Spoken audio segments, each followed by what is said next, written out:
Beno, zatiketak nola egiten ditugu? Hemen daukagu zenbaki bat hiru zifratakoa, 634. Eta nahi dugu lauren artean banatu. Ederki, 6 ehuneko daukagunez, 6 lau baino handiagoa denez, 6 zatigarria da, zatitu daiteke laurekin. Zenbatia izango litzateke? Kasu honetan, batea. Bat bider lau da lau. Lau 6-ren azpian jartzen dugu eta egiten dugu 6 ken lau. Emaitza 2.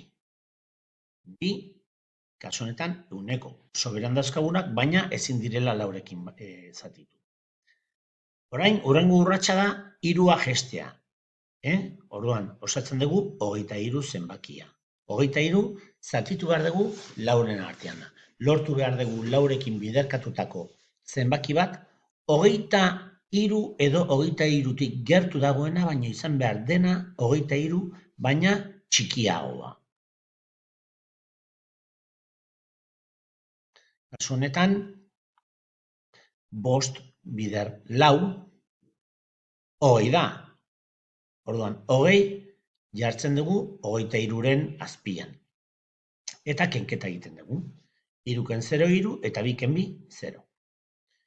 Beraz, 23 10eko geneuzkan eta soberan 3 dauzkagu.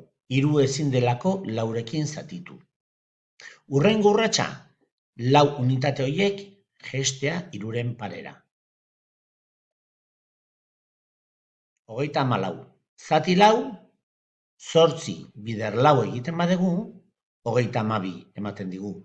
9 bider lau egin ezkero, 36 ematen digu, eta pasa egiten gehu da.